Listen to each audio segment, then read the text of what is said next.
Assalamualaikum warahmatullahi wabarakatuh. Jadi di sini saya ingin menjelaskan tentang analisis kebutuhan produk yang kelompok kami buat, yaitu produk belt sander mesin. Oke, jadi untuk analisis yang kita lakukan itu pertama kita berangkat dari masalah yang dihadapi. Untuk belt sander mesin ini masalah pertama yang dihadapi yaitu harga mesin belt sander di pasaran terlalu mahal. Dapat kita lihat di gambar bahwa di toko online, tepatnya di Tokopedia, untuk harga mesin belt sander itu kisaran dari harga 1 jutaan sampai hampir 3 jutaan. Harga tersebut tergolong cukup mahal, dan apabila dibandingkan dengan produk yang kami buat memiliki harga yang jauh lebih murah tetapi dengan fungsi yang sama.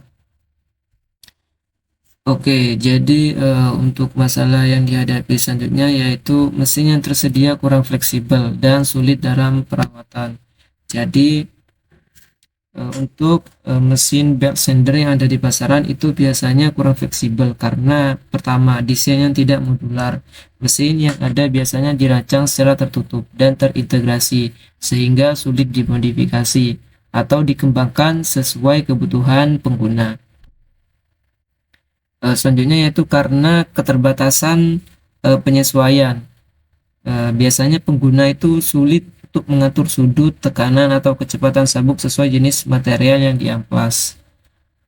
Dan kenapa mesin yang ada di pasaran itu sulit dalam perawatan? Yang pertama, karena komponen sulit diakses. Biasanya letak motor, puli, atau tensioner seringkali tertutup sehingga butuh pembongkaran penuh untuk servis. Seperti yang ditunjukkan di gambar tersebut, bahwa mesin ini itu dikelilingi oleh cover penutup mesin. Dan biasanya untuk mesin belt sander yang ada di pasaran itu konstruksinya permanen atau non bongkar pasang. Jadi beberapa bagian seperti sambungan las atau rivet menyulitkan proses perbaikan atau penggantian komponen. Jadi untuk masalah yang terakhir yaitu aksesoris dan suku cadang sulit ditemukan. Jadi banyak mesin sander belt di pasaran itu adalah produk impor dengan spesifikasi unik atau tidak umum di Indonesia, sehingga suku cadang seperti puli, sabuk amplas, tensioner, atau bearing tidak tersedia di toko teknik lokal.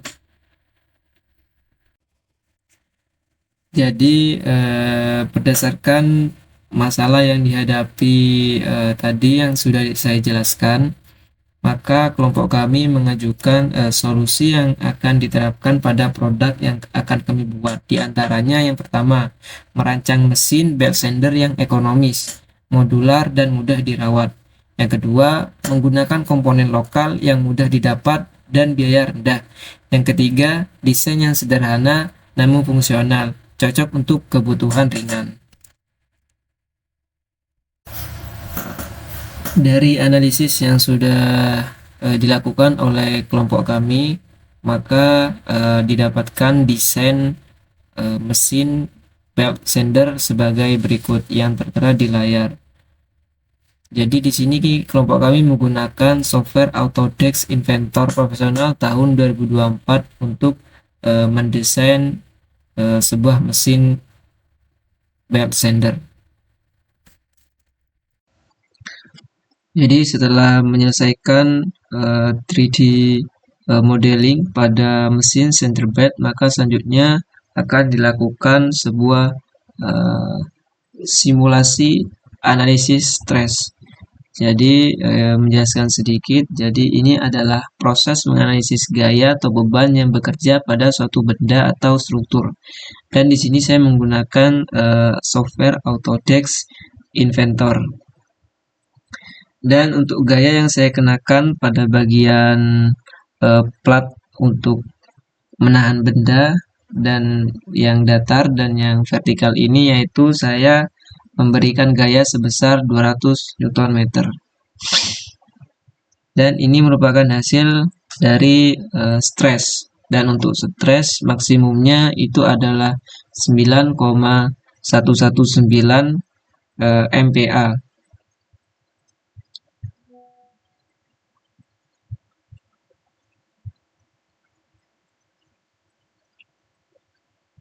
Jadi ini merupakan sebuah simulasi stres pada mesin center belt.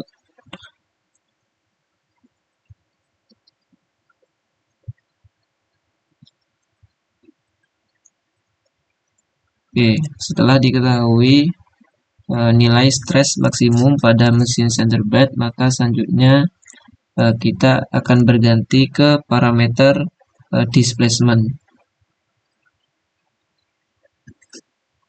Jadi untuk displacement sendiri itu adalah perpindahan atau pergeseran bentuk benda dari posisi awal akibat gaya yang diterima.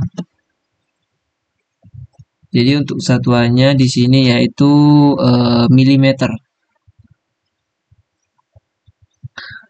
Kita mulai animasinya, animate result.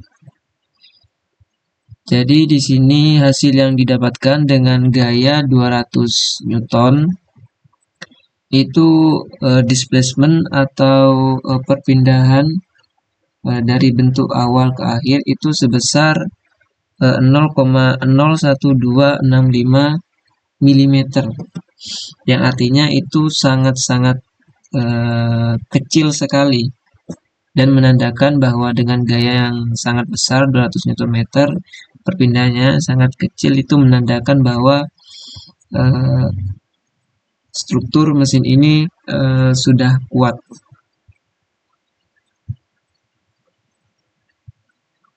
Oke.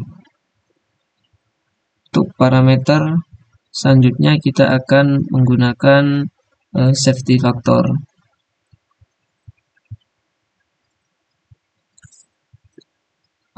Oke, jadi safety factor adalah perbandingan antara kekuatan maksimum material terhadap gaya kerja aktual yang diterima.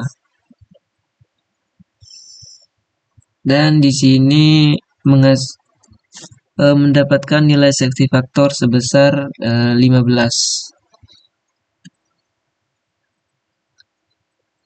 Yang artinya bahwa struktur dari mesin ini sudah cukup aman. Dan yang terakhir kita akan melakukan simulasi pada parameter yaitu strain.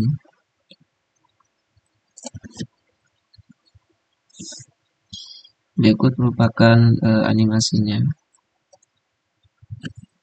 Jadi untuk strain sendiri itu adalah ukuran regangan atau perubahan bentuk relatif dari suatu benda akibat beban. Dan nilai yang dihasilkan dengan beban 200 Newton adalah 4,191 E min 0,5 maksimumnya.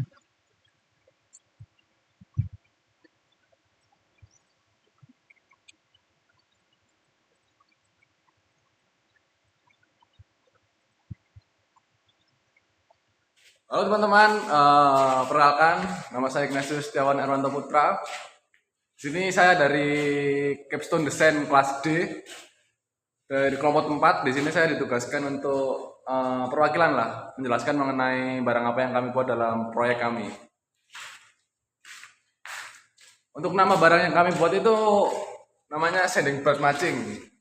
Mungkin detailnya seperti ini.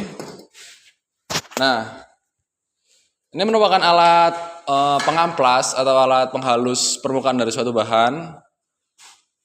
Dengan ini tuh kita memiliki waktu yang lebih cepat, yang lebih efisien dibanding kita menggunakan gerinda biasa. Karena di sini kita tinggal menyalakan ini mesin, lalu otomatis di sini akan berputar. Nah, ini adalah salah satu proyek yang telah kami kerjakan dari sekian banyak proyek. Di sini fungsi seperti yang telah saya sebutkan tadi, yaitu menghaluskan permukaan dan membuat permukaan seperti yang kita inginkan gitu. Di sini kenapa kita memilih alat ini? Dikarenakan untuk sanding bird machine yang asli itu berkisar sekitar 1 jutaan lebih, 1 sampai 3 jutaan. Dengan kita merancang ini, RAB yang kita keluarkan hanya sekitar 500 ribuan saja, kurang lebih segitu. Dan alat ini memiliki maintenance yang gampang karena juga ya kalian lihat sendiri memiliki komponen-komponen yang sederhana dan mungkin bisa dan sangat bisa menurut saya untuk dibongkar ulang lalu dipasang lagi. Nah ini untuk gambaran keseluruhannya mungkin seperti ini. Nah ini juga untuk amplasnya sendiri, kalian bisa kalau misalnya kalian butuh amplas halus, kalian butuh amplas kasar, kalian tinggal ini dicopot aja bisa. Nah ini dicopot aja ini. Karena dengan pegas ini, amplas yang awalnya kendor gini bisa jadi, tegang lagi. Itu jadi mungkin kelebihannya itu ini dari bawah. Kenapa ada besi penyokong di sini? Karena jika tidak ada, lebih miring gitu alatnya. Nah, karena itu kita atasi dengan cara menggunakan besi ini, better dari sebelumnya. Untuk simulasi dari alat ini sendiri mungkin saya akan menjelaskan bagaimana cara kerja alat ini dengan sederhana saja. Di sini saya memiliki ini besi holo.